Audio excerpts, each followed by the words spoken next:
Olá pessoal, tudo bem com vocês? A gente vai dar início aqui a mais uma aula da disciplina de odontologia social. Desta vez a gente vai estar abordando o tema de prevenção em saúde. A última aula que eu tive com vocês foi a aula, se vocês tiverem assistindo essa aula, na sequência que é para ser de acordo com o plano da disciplina. Então a última aula que eu falei que eu tive aqui com vocês foi a aula de epidemiologia em saúde bucal, mas eu vou me apresentar novamente. Eu me chamo Diego Rodrigues de Souza, sou residente de saúde da família e a gente vai estar falando aqui com vocês um pouco sobre prevenção. É uma aula mais curta dessa vez, mas com tópicos que são importantes para vocês dentro da perspectiva dessa disciplina. E aí eu começo trazendo aqui um questionamento para vocês. O que é que vocês entendem como prevenção em saúde?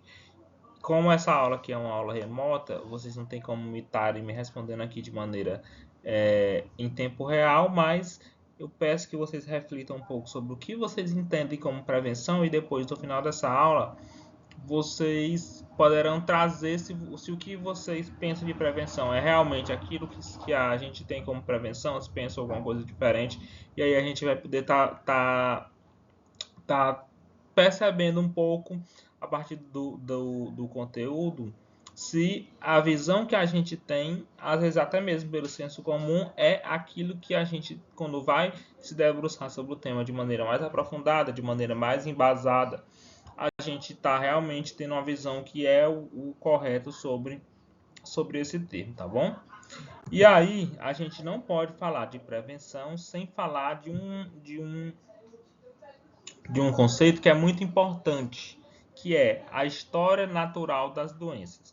Esse conceito de história natural das doenças foi um conceito que foi estabelecido por Lewis e Clark em 1976. E aí, o que seria essa história natural das doenças? A história natural das doenças seria nada mais do que a forma como a doença ela vai evoluir desde o seu início até a sua resolução, seja ela por meio da cura ou do óbito, sem que haja nenhuma intervenção. Então, é o caminho natural que essa doença vai percorrer se nada for feito para debelar aquele problema. E aí, esse outro autor aqui, que é um autor que ele vai estar trazendo um pouco, se aprofundando mais sobre esse tema, ele tem lá no seu livro, que é o Gordes, que eu coloquei aqui nas referências também, que esse processo da história natural das doenças, ela coloca que a doença ela tem alguns percursos em si. A gente vai já ver que quando se fala em história natural das doenças, a gente não fala apenas do período patológico em si, mas quando a gente fala do período patológico em si, ou seja, do período onde a doença ela está se instalou e começa a se desenvolver de maneira propriamente dita, a gente vai passar por algumas fases. Nós temos uma fase pré-clínica e nós temos uma fase clínica. A fase pré-clínica ela inicia com o início biológico da doença, e aí depois nós vamos ter a evidência patológica da doença até o início dos sinais e sintomas. A partir do momento que há o início de sinais e sintomas, a gente entra na fase clínica. E aí vem a parte de busca por atendimento médico, diagnóstico, tratamento e o desfecho. Que esse desfecho ele pode vir a ser cura, controle desse problema, incapacidade da pessoa em razão daquele problema, ou então às vezes mesmo, infelizmente, até mesmo a morte, tá bom? E aí esse gráfico, esse esquema aqui, ele traz de maneira mais definida o que é que seria a história natural das doenças e já relacionando também com os níveis de prevenção e essas estratégias de prevenção, prevenção primária, prevenção secundária e prevenção terciária. E por que é importante? Quando a gente fala de história natural das doenças, a gente vai compreender que, na verdade, as doenças elas têm dois períodos. Elas têm, além do período patológico, que tem aquele processo de fase pré-clínica, fase clínica que eu citei anteriormente, a gente vai ter um período pré-patológico. E o que é que seria esse período pré-patológico? É o período antes do adoecimento propriamente dito. E é aquele período onde há aquela interação de fatores entre o indivíduo, o ambiente em que ele se situa e fatores que vão, de certa forma, interferir na condição de saúde que vão acabar, por exemplo, vindo a predispor ele a um determinado problema.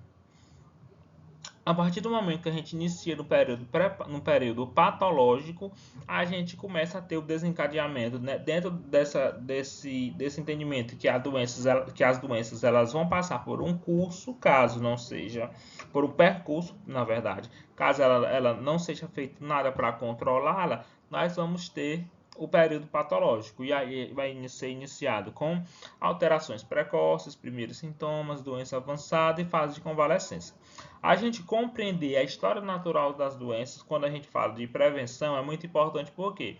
Porque se a gente compreende, vejam se vocês conseguem raciocinar da mesma forma, se a gente compreende de que forma aquela doença, qual caminho aquela doença percorre, desde o período antes dela se desenvolver, até o período lá do seu desfecho, vocês conseguem raciocinar que se a gente entende esse caminho que a doença vai fazer, não é mais fácil a gente controlar e evitar que desfechos negativos venham a acontecer?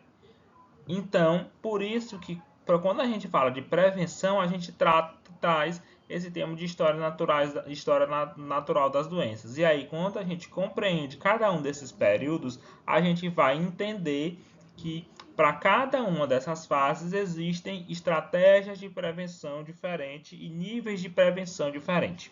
Quando a gente fala de período pré-patológico, que é aquele período onde não há doença, mas há interação entre o indivíduo, o ambiente que ele vive e algumas condições que vão interferir no modo de vida dele, que pode deixar eventualmente ele mais suscetível àquele problema, a gente pensa que para que a gente possa prevenir o adoecimento nessa fase, a gente vai precisar adotar ações de proteção específica, ou seja, uma proteção exatamente para aquele problema que ele tem risco, ou estratégias de promoção de saúde. E aí essas estratégias de promoção de saúde e proteção específica são dois níveis distintos, vão ser estratégias de prevenção primária. Aqui eu estou trazendo essa questão de maneira mais geral e a gente vai já se debruçar sobre essas estratégias de prevenção de maneira mais detalhada.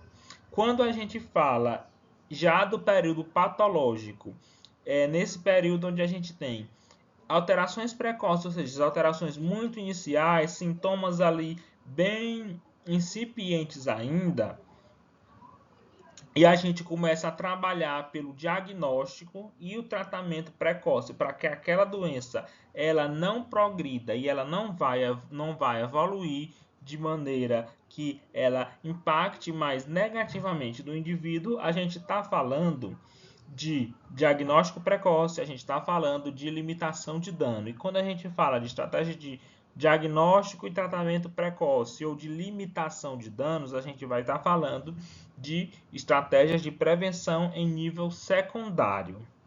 Já naqueles casos onde a gente não conseguiu interferir nas fases anteriores da doença, ou a gente até tentou conseguiu interferir, mas não foi tão efetivo para evitar que aquela doença ela pudesse trazer consequências negativas para aquela pessoa, e aí aquela pessoa ela ficou com consequências, ela ficou com sequelas daquele problema, a gente vai precisar reabilitar aquela pessoa para que ela possa viver a vida dela de maneira normal.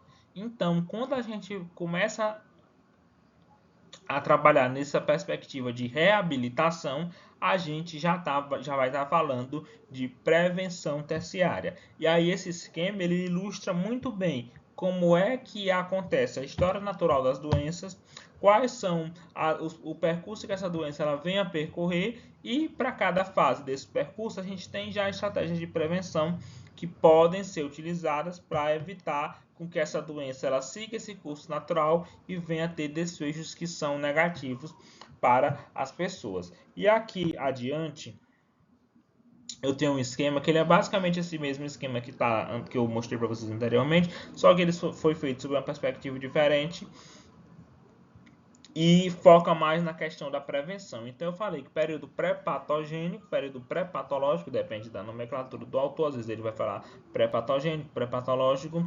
A gente não tem a doença propriamente dita, mas a gente tem indivíduos que estão expostos a fatores de risco para determinado problema. Nesses casos, como eu citei, a gente tem que prevenir a exposição ou cessar a exposição das pessoas àqueles fatores de risco. Então, a gente vai estar trabalhando com prevenção primária para prevenir a ocorrência de doenças. A partir do momento na qual é possível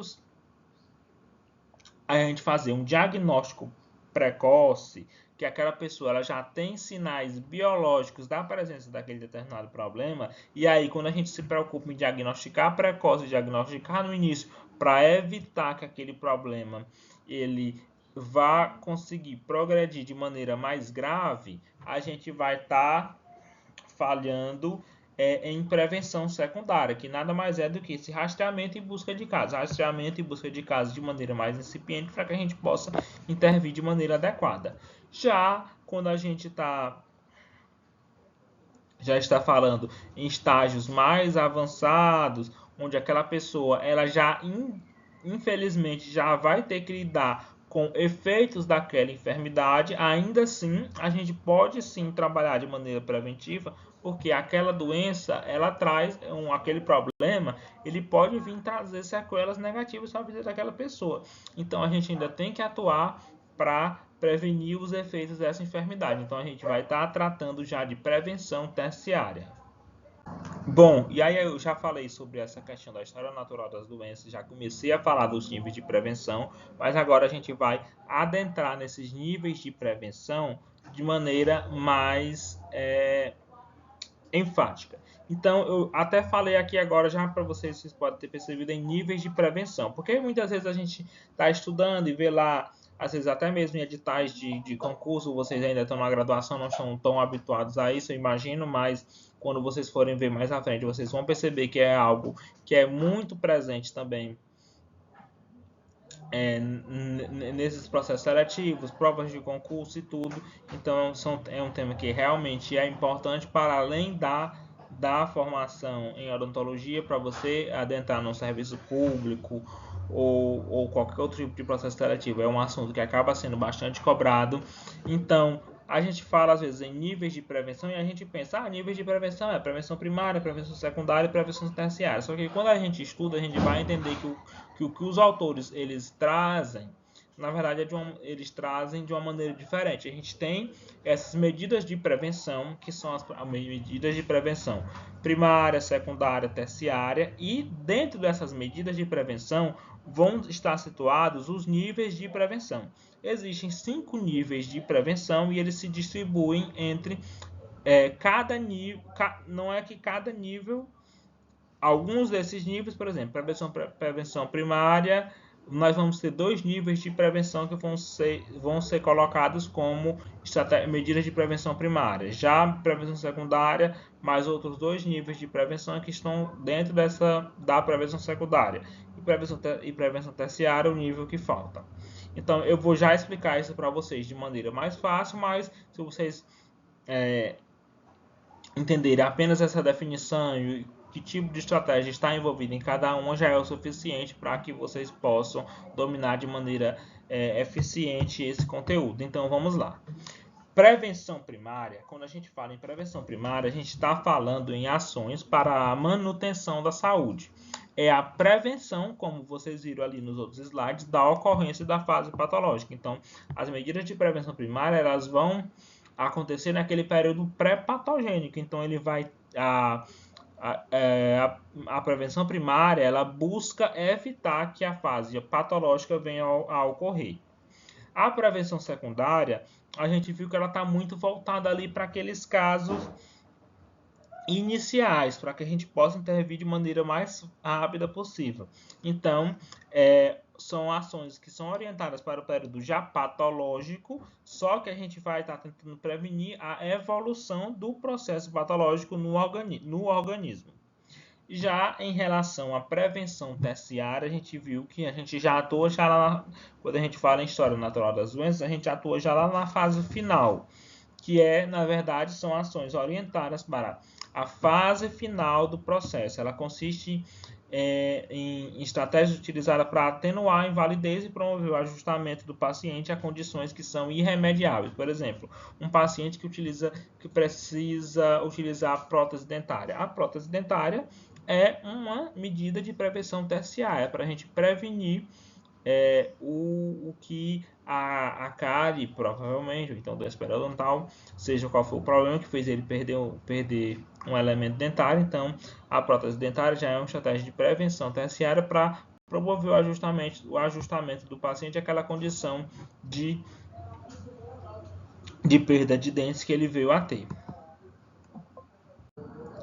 Bom, e aí eu falei naquela questão de medidas de prevenção e níveis de prevenção, pode até ter gerado uma certa confusão para vocês, mas aqui a partir de agora vocês vão ter isso de maneira mais evidente. Quando a gente fala de prevenção primária, vocês já viram o que seria essa prevenção primária. Dentro da prevenção primária, nós temos 2 níveis de prevenção que pode ser adotado como estratégia de prevenção primária. Nós temos as estratégias de promoção da saúde, e nós temos as estratégias de proteção específica. Promoção da saúde é um nível de prevenção e proteção específica é outro nível de prevenção. E ambos, os 2 níveis estão dentro das estratégias de prevenção primária. E aí, quais seriam essas estratégias de promoção da saúde? Quando a gente fala em promoção da saúde, a gente está falando em estratégias de educação sanitária, orientações para alimentação e nutrição adequada, habitação adequada, emprego e salário adequado, condições para a satisfação das necessidades do indivíduo. A gente sabe que a forma como o paciente vive, as condições sanitárias daquele ambiente, se tem esgotamento sanitário, se tem fossa séptica, se tem uma habitação adequada, a gente sabe que essas condições elas vão influenciar e se não forem adequadas, pode predispor aquelas pessoas a terem algum tipo de problema. Então, quando a gente trabalha dentro dessa perspectiva, desses aspectos, a gente está falando de estratégias de promoção à saúde e a gente está falando de prevenção primária. Outra estratégia, outro nível de prevenção que se situa dentro da prevenção primária é a proteção específica. E aí, quando a gente fala de proteção específica, a gente fala de específica por quê? Porque ela é voltada para um problema em si. Então, nós temos, por exemplo, vacinação. Vacinação, a gente tem vacina para vários tipos de problema. Então, quando a gente fala de uma campanha de vacinação contra o HPV, a gente está falando de uma proteção específica para aquela condição em particular. Quando a gente fala exame pré-natal, a gente está falando de uma proteção específica para desfechos negativos que a mulher pode ter durante a gestação. Então, os exames de pré-natal, eles visam prevenir que algumas consequências da gestação elas venham a acometer aquela mulher. Quando a gente fala em quimioprofilaxia, da mesma forma, fluoretação das águas, que é para questões relativas à cárie dentária, eliminação da exposição a agentes carcinogênicos, a gente está falando de uma medida também específica para o desenvolvimento de neoplasias também. Então, quando a gente pensa em proteção específica, são esses tipos de estratégias que a gente já viu, que elas são voltadas para aquele período pré-patogênico, porque a gente tem o objetivo com essas estratégias de evitar que as pessoas elas venham a evoluir para aquele período patogênico. E aí, quando a gente fala em proteção secundária, a gente está falando de mais 2 níveis de prevenção. A gente está falando do nível do diagnóstico e tratamento precoce, e a gente está falando do nível da limitação do dano. E aí, que tipo de estratégia a gente pode estar utilizando como estratégia de prevenção secundária? Quando a gente fala em estratégia de diagnóstico e tratamento precoce, a gente está falando de rastreamento, a gente buscar realmente aqueles casos. Hoje em dia existe um certo questionamento sobre se o rastreamento é realmente uma medida eficaz. Por exemplo, para o câncer de boca, o INCA já disse que essa busca por casos ela já não deve mais ser assim preconizada, porque os pacientes eles têm que ser orientados se o paciente for orientado aí com aquela frequência já habitual que a gente costuma falar que a pessoa deve ir ao dentista, o profissional ele já vai ser capaz de diagnosticar uma condição num período que seja suficiente para que a medida que ele passe a ter acesso rápido ao tratamento, aquele problema ele venha ter um sucesso positivo naquele tratamento. Então, o rastreamento ele já é uma questão que tem sido um pouco questionada, e não só para o câncer, quando a gente fala câncer de boca especificamente, mas para outros tipos de doença também. Mas ainda assim, a gente trata aqui que o rastreamento é sim uma estratégia de prevenção secundária que visa o diagnóstico e tratamento precoce. A gente tem também os exames periódicos de saúde, são importantes estratégias de diagnóstico e tratamento precoce, porque se a gente tem aquele costume de corriqueiramente, num determinado período de tempo, a cada 6 meses, por exemplo, ir ao médico e ao dentista, a gente consegue tá identificando alguns problemas em estágios iniciais e evitando a progressão daquele problema. Então a gente está falando de estratégia de prevenção secundária. E aí a gente também vai falar de procura de casos entre os contatos. A gente está falando mais, quando a gente fala dessa procura de casos entre contatos, a gente está falando mais daquelas condições que são transmissíveis. Então, a partir do momento que a gente identifica os contatos que aquela pessoa contaminada com algum vírus, por exemplo, aí a gente pega as pessoas que tiveram contato com ele, a gente já pode estar trabalhando com estratégias, por exemplo, de isolamento. A gente consegue identificar aquelas pessoas de maneira mais fácil, e aí consegue trabalhar para um diagnóstico também, tratamento precoce. E além disso, a gente tem intervenções médicas ou cirúrgicas precoces. A gente sabe que tem alguns problemas de saúde que eventualmente a gente precisa passar por alguma intervenção médica ou intervenção cirúrgica que quando a doença está em estágio inicial, ela é eficiente para evitar o agravamento daquela condição. Então, a gente também está falando de estratégia de prevenção secundária que se situa nesse nível de diagnóstico e tratamento precoce. Outro nível de prevenção que está dentro das medidas de prevenção secundária é a limitação dos danos. E aí, quando a gente fala limitação do dano, como é que a gente consegue garantir isso? A gente consegue garantir isso com acesso facilitado a serviços de saúde, e a gente consegue isso com tratamento médico ou tratamento cirúrgico adequado, e a gente consegue isso com hospitalização em função das necessidades, ou seja, uma hospitalização voltada para o tratamento daquele problema específico, para que a gente possa limitar os danos que a pessoa já vai vir a ter. Claro que ela vai eventualmente sofrer com alguma consequência, mas se a gente facilita acesso a serviços de saúde, consegue fornecer um tratamento médico ou cirúrgico adequado, a gente está de certa forma atenuando aquele problema, limitando aquele dano e trabalhando com a prevenção secundária. E aí, naqueles casos que inevitavelmente a gente vê o problema ele percorrer e ele chegar a um desfecho negativo, a gente ainda assim precisa atuar com medidas de prevenção. E aí, quais vão ser as medidas de prevenção que a gente vai atuar? A gente vai tentar diminuir a incapacidade daquelas pessoas. Então, a gente vai fazendo essa estratégia de prevenção terciária, nesse nível de prevenção que está dentro da prevenção terciária, que é a reabilitação. A gente faz isso quando a gente estabelece, por exemplo, procedimentos de fisioterapia para pessoas que porventura perderam um certo nível de mobilidade, perda de algum tipo de movimento. Então a gente consegue fazer a reabilitação através da fisioterapia e dessa forma estamos atuando com prevenção terciária, terapia ocupacional da mesma forma, prótese, eu citei naquele caso o exemplo voltado para a odontologia, mas a gente sabe que existe também outros tipos de próteses que as pessoas podem vir necessitar em razão de outros tipos de problema. A gente também tem estratégias de redução da dependência familiar. Às vezes as pessoas, elas, por conta de um problema, elas acabam ficando muito dependentes de outras pessoas para fazer determinadas atividades, e aquilo ali acaba sendo uma sequência negativa de um problema. Então, quando a gente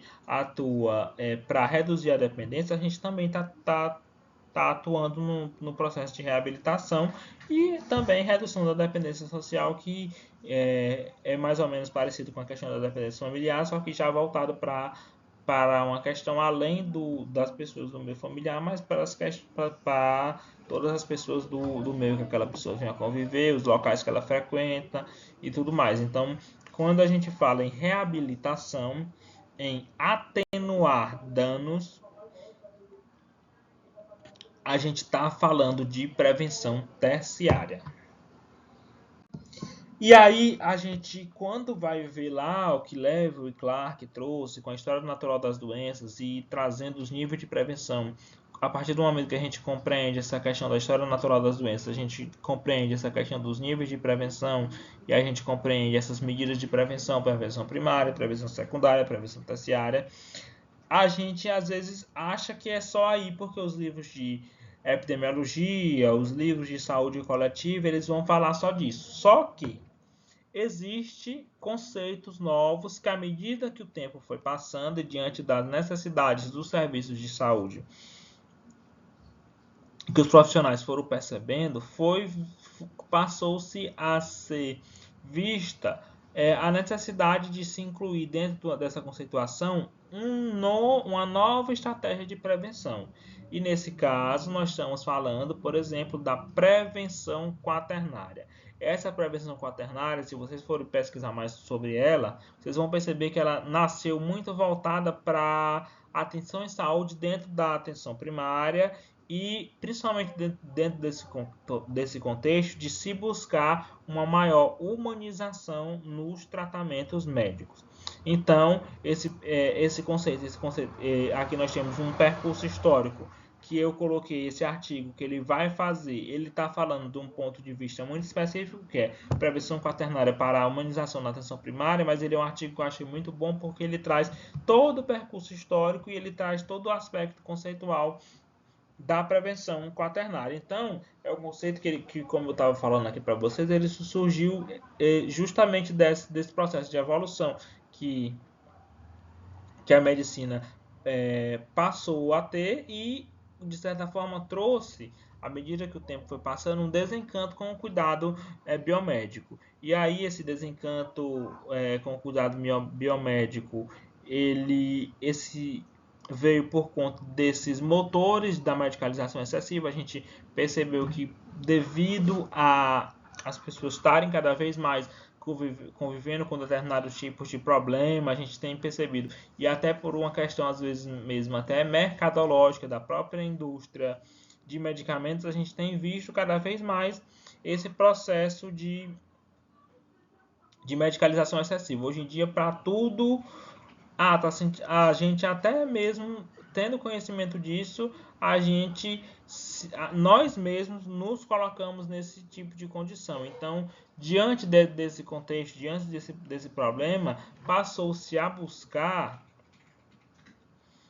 medidas que visassem a prevenir e reduzir os danos dessa medicação excessiva, porque essa medicação excessiva, dentro desse contexto de evolução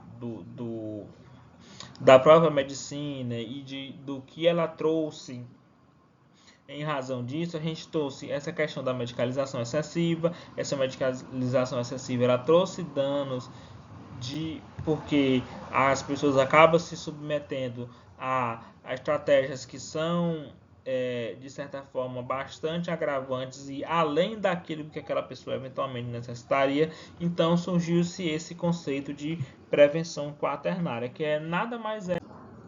Bom, e aí a prevenção quaternária, ela vai ser essas estratégias que visam a prevenção da hipermedicalização e evitando, assim, intervenções desnecessárias. E aí, para que a gente possa intervir nisso, a gente precisa identificar os indivíduos em risco de tratamento excessivo, protegendo eles de intervenções que são inapropriadas, sugerindo, assim, alternativas que são eticamente aceitáveis. E aí nós temos um esquema, que esse esquema ele está no artigo que eu citei para vocês, e se vocês forem pesquisar sobre prevenção quaternária, vocês vão ver muitos diagramas como esse. Por quê? Porque dentro dessa perspectiva que traz uma nova estratégia de prevenção, que é a da prevenção quaternária, a gente vai passar os autores que passaram a propor esse novo conceito, eles vieram trazendo que essas medidas de prevenção, quando a gente começa a adotar elas, a gente tem que olhar, na verdade, para uma perspectiva da relação entre pessoa e paciente e a percepção que tanto a pessoa como o profissional, falei pessoa e paciente, perdão, entre pessoa e profissional, a gente passa a levar, a gente, para definir quais medidas de prevenção a gente utilizar, a gente precisa analisar o problema naquela perspectiva, tanto do paciente como do profissional em saúde. Então, os autores eles vão entender da seguinte forma: quando a pessoa se sente bem e são avaliadas como realmente em boas condições pelo profissional de saúde, então para esses casos a gente vai precisar adotar medidas que são de prevenção primária. Só que vão ter aqueles casos de pessoas que se sentem bem, mas são identificadas condições pelo profissional que aquelas pessoas ainda não percebem. Ou seja, percebam que é uma coisa que faz sentido com aquilo que eu disse para vocês anteriormente. Aquela pessoa, ela está se sentindo bem ali. Mas o profissional, com o olhar que ele tem, ele já identificou uma condição que não é perceptível por aquela pessoa. Então, aquela pessoa ela já está, eventualmente, com um problema. Então, se ela já está com um problema que só o profissional foi capaz de perceber, ele precisa trabalhar dentro de uma perspectiva de limitar danos, fazer um diagnóstico de maneira precoce. Então, a gente vai estar tratando de prevenção secundária. Só que nós vamos ter aqueles casos de pessoas que estão doentes, estão lesionados, estão tendo que lidar com as consequências negativas que um problema trouxe. Então, aquelas pessoas, elas precisam do que? Quando eu falei anteriormente de história natural das doenças, elas já vão precisar de reabilitação. Então, a gente vai estar falando de prevenção terciária. E, por fim, trazendo o conceito novo que esses autores passaram a trazer, lembrando que Tesser, esse autor que está aqui, ele é só o artigo que eu utilizei como referência, mas esse conceito de prevenção quaternária é um conceito mais antigo que foi trazido por outro autor. Então, por fim, nós vamos ter aquelas pessoas que não se sentem bem, mas a abordagem médica não vai identificar neles nenhum tipo de problema. Nesses casos, se essas pessoas não se sentem bem, mas o profissional ele não identifica problema, ele vai ter que se preocupar com o quê? Ele vai ter que se preocupar com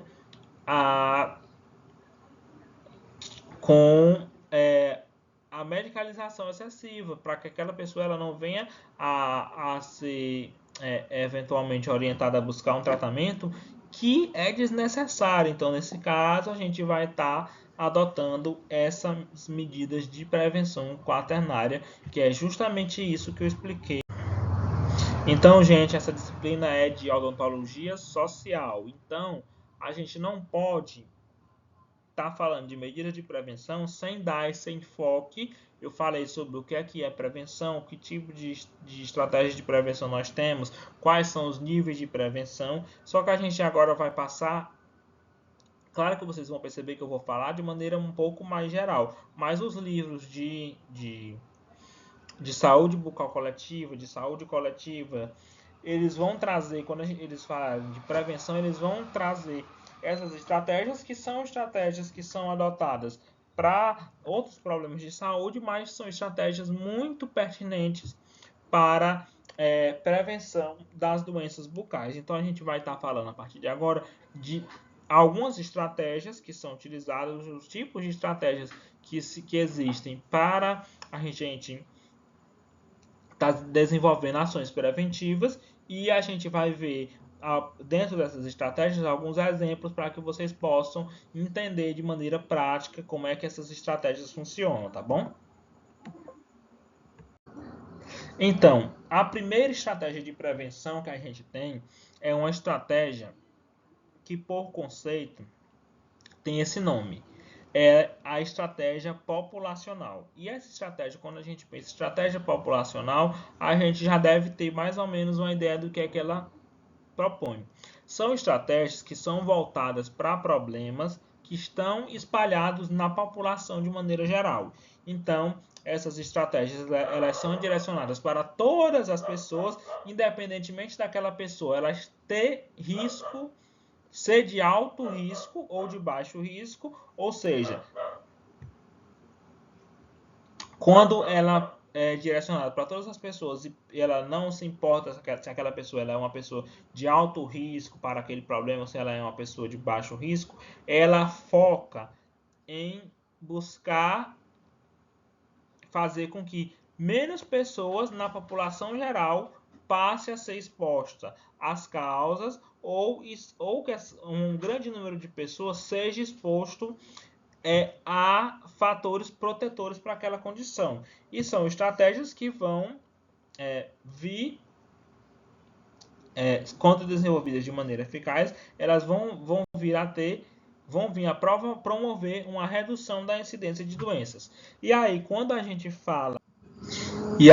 gente pensa numa estratégia populacional, de base populacional voltada para a saúde bucal, a gente tem como grande exemplo a fluoretação das águas de abastecimento público. Essa tem sido uma importante estratégia populacional de prevenção da cárie, por mais que pessoas atualmente com a difusão de informações falsas, informações sem fundamentação científica de maneira adequada, informações absolutamente equivocadas de pessoas que não têm nenhum compromisso com a saúde pública.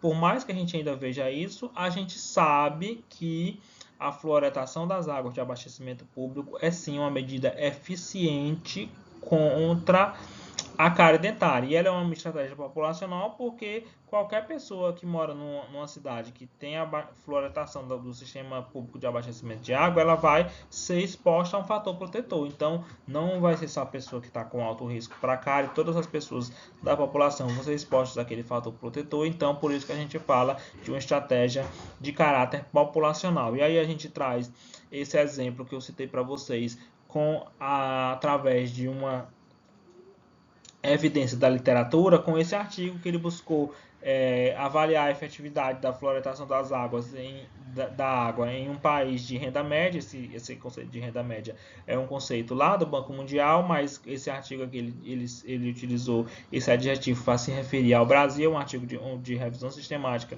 com meta-análise. E aí, então a gente sabe que é o mais alto nível de evidência quando a gente fala desse tipo de estudo científico. Então, esse artigo ele trouxe que a fluoretação das águas de abastecimento público continua sendo uma estratégia efetiva para a prevenção da cárie. Então, quando a gente fala em odontologia, quando a gente fala em prevenção das doenças bucais e quando a gente fala em estratégias de prevenção e a gente fala de estratégias de prevenção de caráter populacional, a gente tem a fluoretação das águas de abastecimento público como um exemplo de estratégia populacional que visa a redução dos índices de cárie dentária.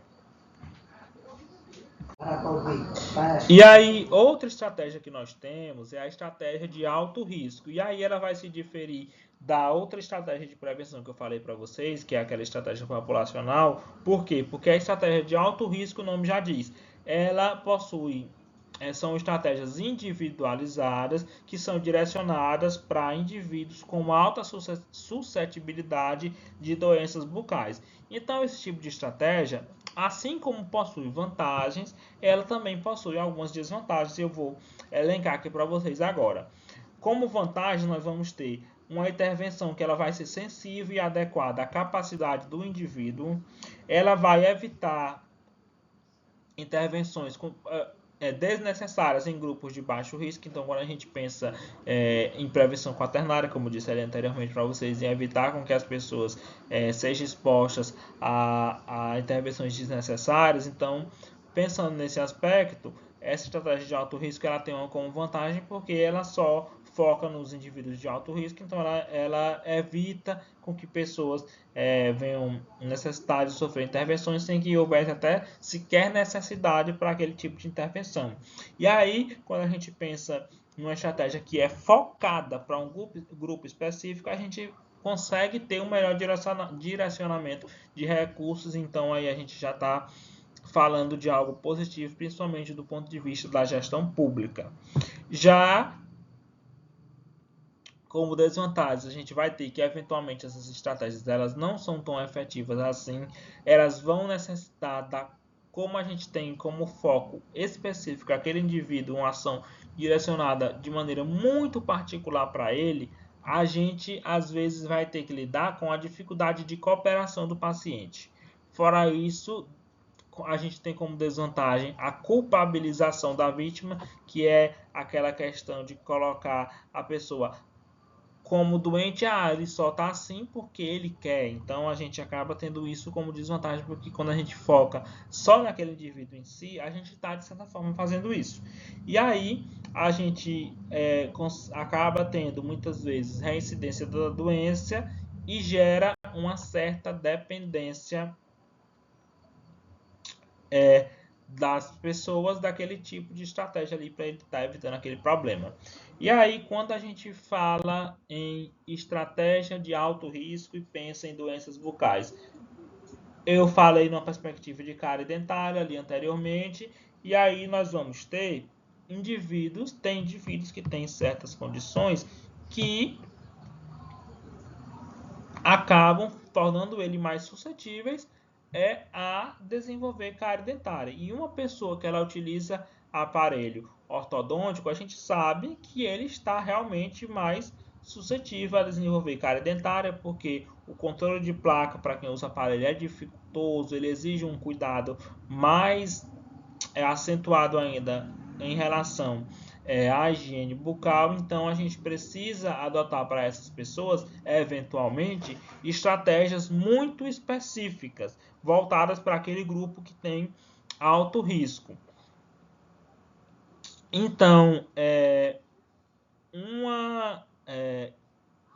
trazendo aqui uma perspectiva da literatura, esse artigo de mais uma revisão sistemática, por sinal, ele buscou identificar a eficácia do uso de fluoreto profissional. Então a gente já não está mais falando aqui nem de dentifrício fluoretado, nem de fluoretação das águas de abastecimento público. A gente está falando do fluoreto profissional, ou seja, aquele fluoreto que tem uma maior concentração, para prevenir lesões de mancha branca durante o tratamento com aparelho ortodôntico fixo. E aí, esse artigo ele buscou avaliar a eficácia dessa medida. É uma medida de prevenção que tem como foco pessoas com maior possibilidade de desenvolver a cárie dentária. Então, é uma medida de uma estratégia de alto risco. E esse artigo ele mostrou que a aplicação profissional de flúor tópico reduziu entre 25% a 30% as lesões de mancha branca em esmalte após a remoção do aparelho ortodôntico. Então, trata-se de uma estratégia. Nesse caso, esse artigo avaliou um grupo específico que possui alto risco à cárie, que são pessoas que fazem tratamento ortodôntico com aparelho fixo, e o uso de fluoreto de fluoreto profissional pelo dentista se mostrou como uma estratégia sim capaz de reduzir lesão de mancha branca em esmalte nesses pacientes. Então, nós estamos tendo aqui um exemplo de uma estratégia de alto risco voltada para a saúde bucal e voltada para a prevenção também da cárie dentária. E aí, outra estratégia que nós vamos ter é a estratégia que visa a abordagem dos fatores de risco comuns. E aí a gente está falando muito de cárie aqui porque é o problema bucal mais prevalente e acaba quando a gente vai falar de ações de prevenção na odontologia, a gente tem nosso direcionamento geralmente muito para a cárie dentária. É claro que os outros problemas a gente não deve negligenciar e não negligenciamos, como questões relativas à doença periodontal, questões relativas a lesões bucais, questões relativas, principalmente quando a gente fala em lesões, a gente costuma ter uma atenção muito forte para o câncer de boca, mas como os livros, os artigos, eles vão trazer geralmente um foco muito grande para a cárie dentária, que apesar de ser uma estratégia apesar de ser um problema que, de certa forma, não deveria ser tão complicado a gente prevenir, mas é um problema ainda muito presente. Então, quando a gente fala nessas estratégias, a gente acaba focando ainda nesse problema, inevitavelmente. E aí, esse tipo de estratégia, vocês vão já entender porque é que eu falei mais uma vez de CARI aqui.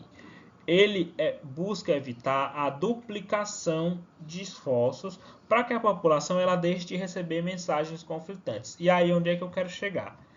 Quando a gente fala em cárie dentária e a gente está conversando com os pacientes, a gente costuma falar: olha, o problema do açúcar para a cárie dentária não é nem a quantidade, é a frequência. Então, às vezes, alguns professores, profissionais costumam até dizer, dizer que é para as pessoas orientarem os pacientes dessa forma. Se o seu filho, quando a gente está falando, por exemplo, de pediatria, que está dando uma orientação para os pais, e a gente está, por exemplo, querendo orientar a mãe ali sobre a importância de o prejuízo do consumo de doce para a criança, tendo em vista o desenvolvimento da cárie dentária. Então a gente costuma falar, se ele gosta de comer bombom, pega o bombom que ele gosta de comer durante um dia e dê todo de uma vez, porque se ele ficar ali beliscando um pouquinho durante o dia todo, é mais fácil ele desenvolver cárie. Só que quando a gente vai lá para o nutricionista, ele já vai dizer: olha, o açúcar ele é prejudicial em excesso, ele deve ser de certa forma evitado, e de qualquer forma. E aí a pessoa às vezes fica com duas informações diferentes na cabeça, e aí ele fica pensando: peraí, mas o problema não era só a frequência, e agora o outro profissional está me dizendo quantidade. Então, quando a gente fala dessa abordagem de fator de risco comum, é que nós, como profissionais de saúde, deveríamos ter um discurso único. Então, quando a gente fala em uma estratégia de prevenir a cárie, a gente pode até achar que realmente a gente tem que orientar a diminuir mais a frequência. Só que quando a gente fala numa perspectiva que considera outros aspectos da saúde, a gente talvez devesse orientar a que ele deveria evitar de maneira geral. Então, se os profissionais eles tivessem essa comunicação e aí eles transmitissem essa mensagem de maneira mais unânime, considerando esses fatores de risco comum para vários problemas, tanto sob a perspectiva da nutrição, tanto sob a perspectiva da endocrinologia, voltada para o diabetes, a nutrição voltada para a prevenção, por exemplo, da obesidade, e a odontologia voltada para a prevenção da cárie. Se a gente pegasse esses fatores comuns para vários tipos de doenças, todos os profissionais eles adotassem um discurso só, seria mais fácil que a população viesse a compreender e não entender aquilo de maneira conflitante. E aí a gente vai estar reduzindo a ênfase na capacidade dos indivíduos em mudar de hábitos. Porque a gente vai ver que essa questão do comer saudável, do viver de maneira mais saudável, ela vai ser algo que vai ser difundido de uma maneira, numa perspectiva mais geral, dentro de uma sociedade como um todo. Então a gente vai acabar reduzindo essa perspectiva da gente estar fazendo com que as pessoas elas sejam aquele ator determinantemente importante. Claro que não vão deixar de ser, mas a gente diminui um pouco essa perspectiva de fazer com que eles pensem que com aquela, na verdade, não é nem eles pensarem, é da gente colocar eles como os grandes motores da mudança de hábito. Isso reduz um pouco a ênfase nessa capacidade dos indivíduos de mudar de hábito. E aí, com isso, a gente acaba tendo uma abordagem mais coerente para aqueles problemas. E aí, outra estratégia importante de prevenção das doenças bucais seria a ação intersetorial. Hoje em dia, a gente tem escola, a gente tem local de trabalho, a gente tem governo, a gente tem a indústria, a gente tem a mídia. Todos esses são agentes que, de uma forma ou de outra, influenciam sim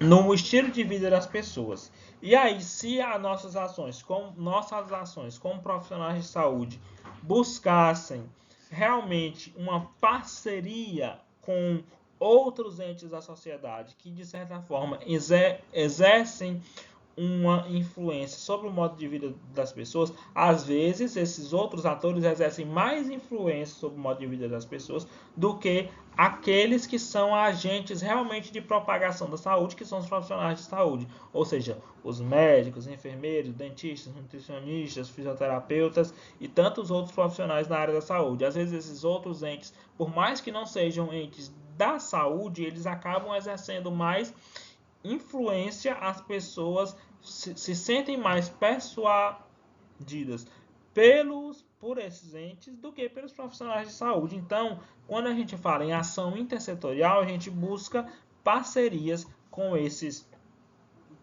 entes no sentido de promover ações que sejam realmente eficazes e que sejam efetivas na promoção da saúde e prevenção de doenças. Então, quando a gente pensar em ações de prevenção em saúde bucal ou prevenção em saúde de maneira geral, a gente não deveria esquecer e deveria ter consciência de que é importante sim essa ação intersetorial.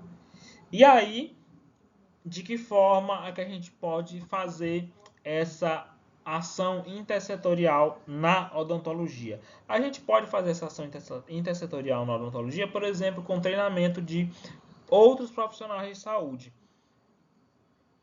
A gente sabe que a gente geralmente tem se falado muito que o primeiro atendimento odontológico de um bebê deve ser o quanto antes. A partir do momento que ele nasce, tem que ser pelo menos até os 6 primeiros meses de vida, ele já deve ter ido no dentista.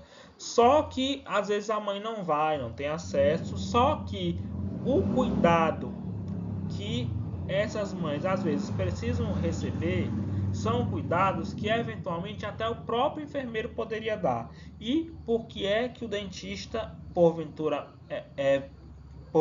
não se engaja em treinar esses profissionais que as mães visitam ali mensalmente, para eles não vão estar atuando no campo de atuação seu, mas eles vão estar eventualmente com uma informação, trazendo informações que já seriam efetivas para um desenvolvimento saudável daquela criança. A gente sabe que esse período inicial, quando uma criança nasce, ele é muito importante, esse período de vida inicial, esse período inicial da vida dele, ele é muito importante para o desenvolvimento de hábitos que eles vão levar para a vida toda. Se a gente eventualmente, já que a gente não consegue ter acesso a esse público, se a gente orienta pessoas que têm um contato mais direto e mais frequente com eles, a gente consegue sim trazer ações preventivas que vão ser importantes para aquelas pessoas. E aí a gente também tem como ação recomendações governamentais amplas, e aí uma ação uma recomendação governamental ampla que a gente tem é a legislação que garante a obrigatoriedade, dependendo do tamanho da cidade, e se ela tiver estação de tratamento de água, a questão da floretação da água, isso já é algo normatizado e é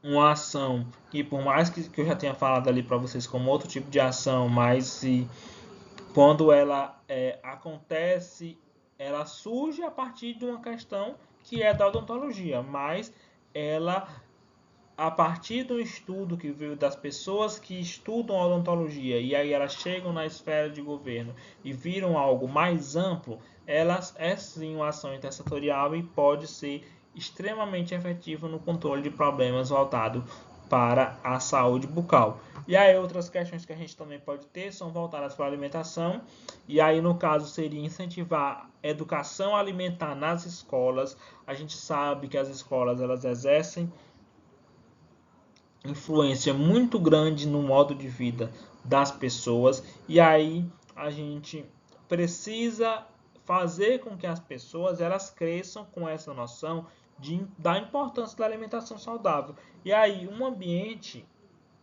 extremamente propício para isso, não só para educar, mas para incentivar aquelas pessoas a terem hábitos saudáveis, nós temos sim a escola como um grande ator nesse processo.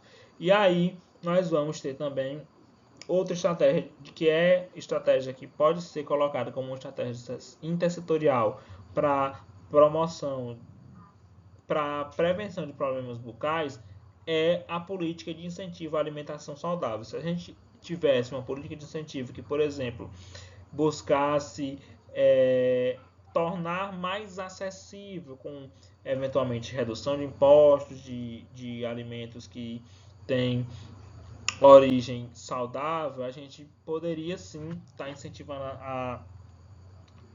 trazendo uma forma de incentivar as pessoas a ter uma preocupação em se alimentar de maneira mais saudável, porque a gente orienta, mas às vezes as pessoas elas não têm acesso, então elas vão acabar recorrendo realmente àquilo que não é saudável, mas é aquilo que ela pode comprar. Então, se a gente tivesse esse incentivo através de políticas governamentais que, por exemplo, aumentasse impostos sobre alimentos que não são saudáveis, como alimentos industrializados, enlatados e tudo mais, e tivesse uma redução desses mesmos impostos em alimentos que são orgânicos, que são integrais, que são naturais, a gente poderia estar tendo uma política que seria efetiva, sim, na promoção da alimentação saudável. E aí, eu trago aqui, mais uma vez, procurando trazer exemplos práticos para vocês de cada um desses tipos de estratégia, um exemplo de cada uma dessas estratégias de prevenção dentro da saúde bucal. Nós temos no Brasil um programa muito importante e que visa exatamente, por mais que ele não seja feito às vezes dessa forma, mas é a principal estratégia de ação intersetorial envolvendo a saúde no Brasil, porque é uma estratégia de ação intersetorial, sim, porque ela envolve dois setores, que são os setores de saúde e os setores de educação. E aí, quando a gente fala em programa saúde na escola, a gente está falando do programa saúde na escola, que possui diretrizes bem definidas, possui eixos de atuação bem definidos, porque às vezes a gente fala, vou fazer uma atividade ali pontual na escola e chama, eu fui fazer PSE. A gente sabe que não é. PSE, ele é um programa que ele é totalmente estruturado, ele tem os ciclos e ele é um programa que ele deve, quando ele está dentro daquele ciclo, ele deve acontecer de maneira contínua, porque a gente não consegue promover saúde se a gente fizer ações pontuais. A gente precisa estar trabalhando de maneira contínua. E aí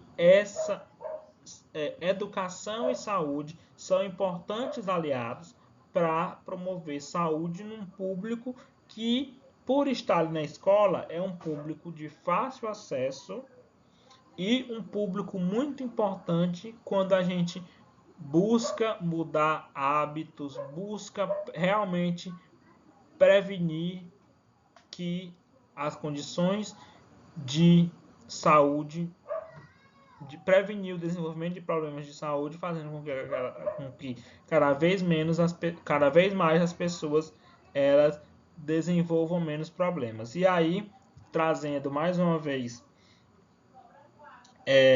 um exemplo fundamentado com algo que está documentado na literatura, eu trago esse artigo aqui, que ele buscou avaliar a implementação do programa saúde a implementação do programa Saúde na Escola, com ênfase em aspectos relacionados à saúde bucal dos estudantes. E aí, esse artigo chegou à conclusão que houve associação entre a implementação do programa Saúde na Escola e aspectos favoráveis relacionados à saúde bucal, e isso ele considera o Brasil como um todo. Então, a gente está vendo que quando a gente fala de saúde bucal, a gente tem que o programa Saúde na Escola tem sido positivo para trazer resultados positivos quando a gente considera saúde bucal. E aí, por fim, eu vou terminar aqui essa aula trazendo mais um questionamento. Lá no final eu perguntei, no começo eu perguntei, o que vocês entendem como prevenção em saúde?